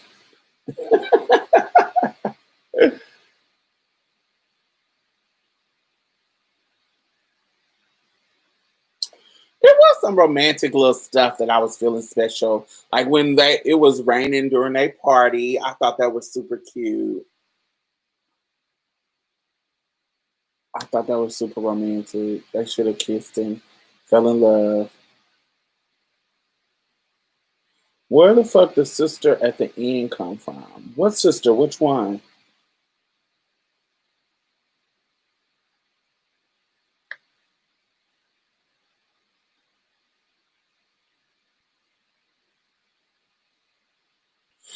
That makes me think about sneezing, so I sneezed.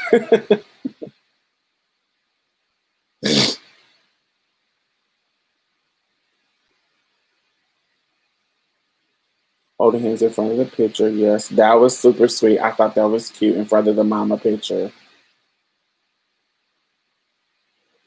I just didn't feel no chemistry between Simon and Duffy. You did it? I thought it was romantical. Romantical. I thought it was romantic. I thought the romantic parts, I thought it was romantic. Yeah, I didn't. I, but I think that's because I don't find them to be attractive. I don't. I don't find him to be attractive. I think that they are equally yoked in that part. So I'm like, oh, look at the two average people liking each other.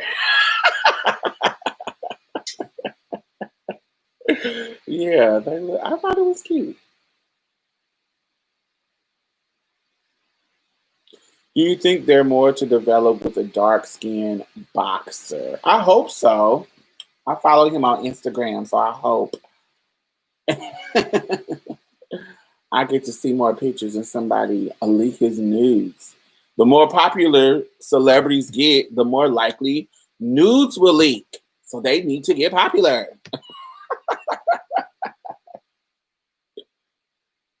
Hmm. Average people do need love too. We do. I love. We need our royal oats sown. If you're going to have all the sex, I'm going to need them to get actors more my speed. Well, honey, the chocolate boy is, honey, married and in love with his little woman.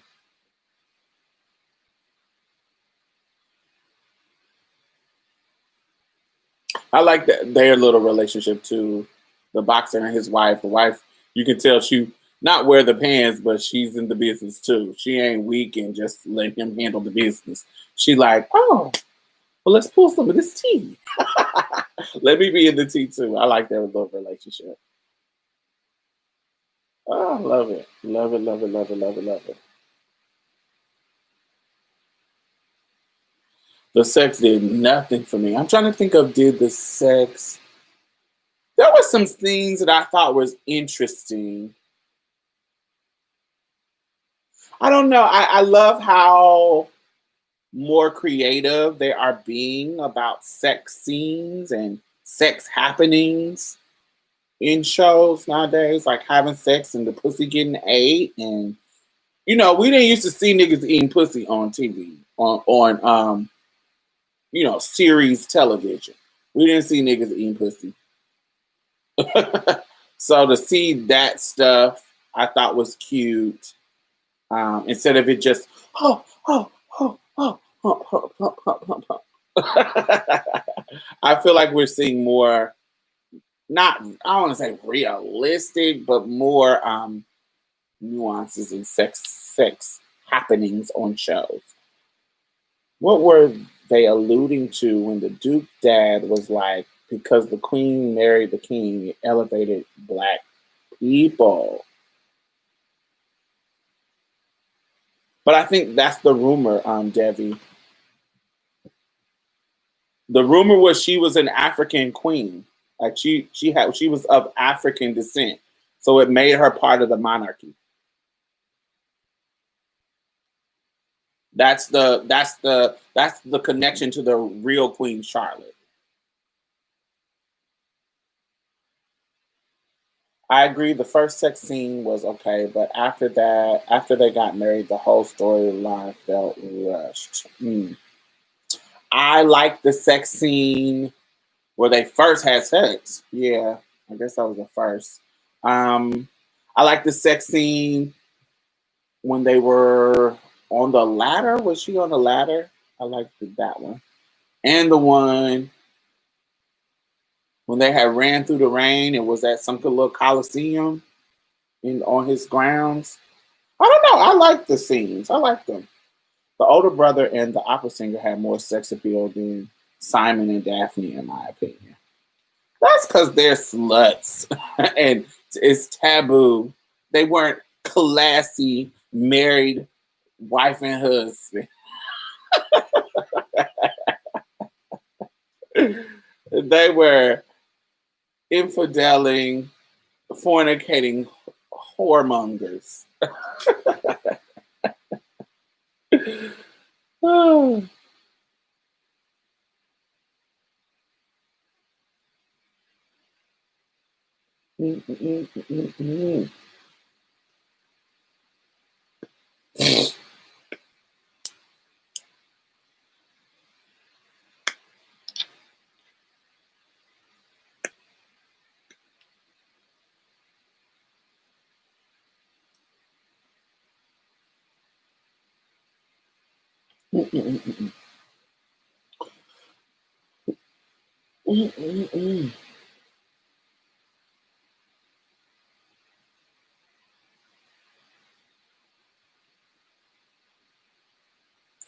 Oh, that was shady, but that just speaks to the value of women. Like if you're not giving me no boys, who cares?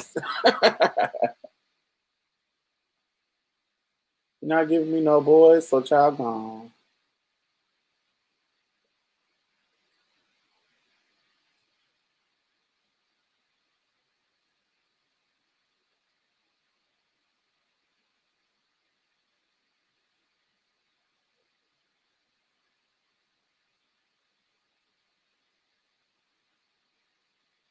Mm-mm-mm.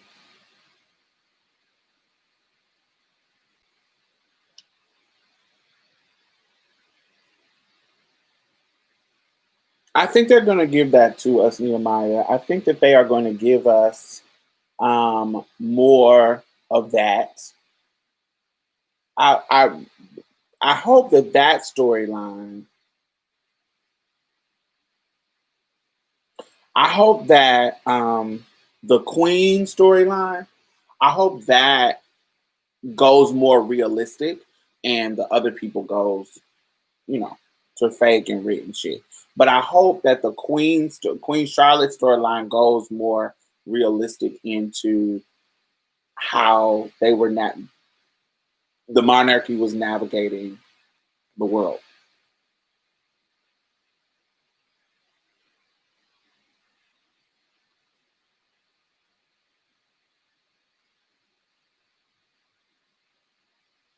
I didn't really pick up on that.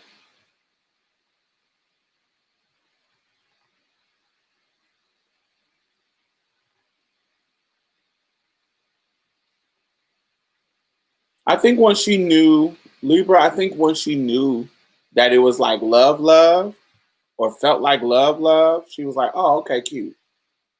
I don't think she wanted to mess with that. Do you believe the brother when he told the mixed girl if she was honest from the beginning, he would have married her anyway? But since she lied, he can't be with her. Um, maybe, maybe. He seems like the gullible Gary type nigga. I can see that. But it's 2 hours now. We've been on here for 2 hours. But make sure y'all thumbs up. Watch Bridgerton. I'm gonna be tuning into it. I hope y'all like it, and if we season 2 come out, we'll do another talk about it to see what happens. What do y'all predict? Do y'all have any predictions before we go?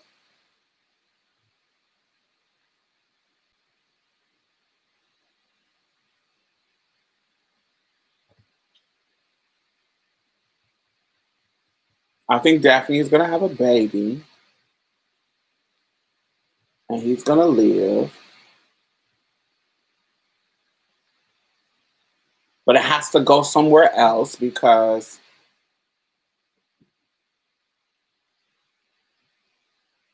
Ben still wouldn't have that. Maybe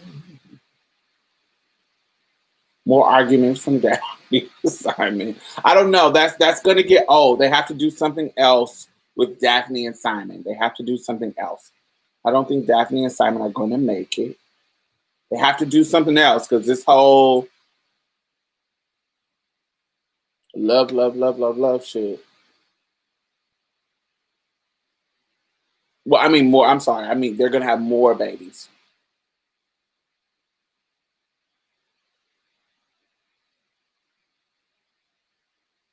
The second in line and Penn will join forces. I think it's going to be a time skip. Felt rushed though. Wish they left it to the next season. Hmm. Hmm. Interesting.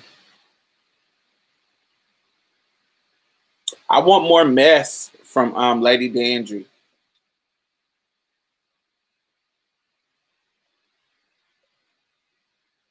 Oh baby, there's gonna be 8 seasons. They already signed up for 8 seasons, baby.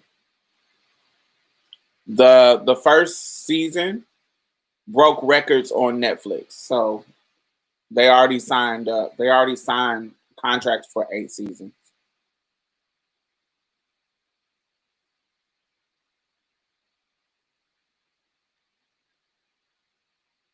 King is definitely gonna die because the real king dies. Featherington family is going to become paupers. No, they're gonna push the storyline. They're gonna come across some money or a new marriage for mama.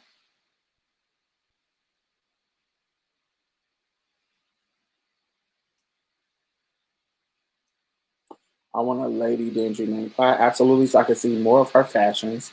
Yes, I'm interested in seeing the Featherton's downfall and the possible comeback, definitely. Lord Shonda knows how to broker a deal. 8 seasons. Eight, baby. Eight, baby. All because this first one broke records. So she's about to snatch us. And got some more shows coming. But yes.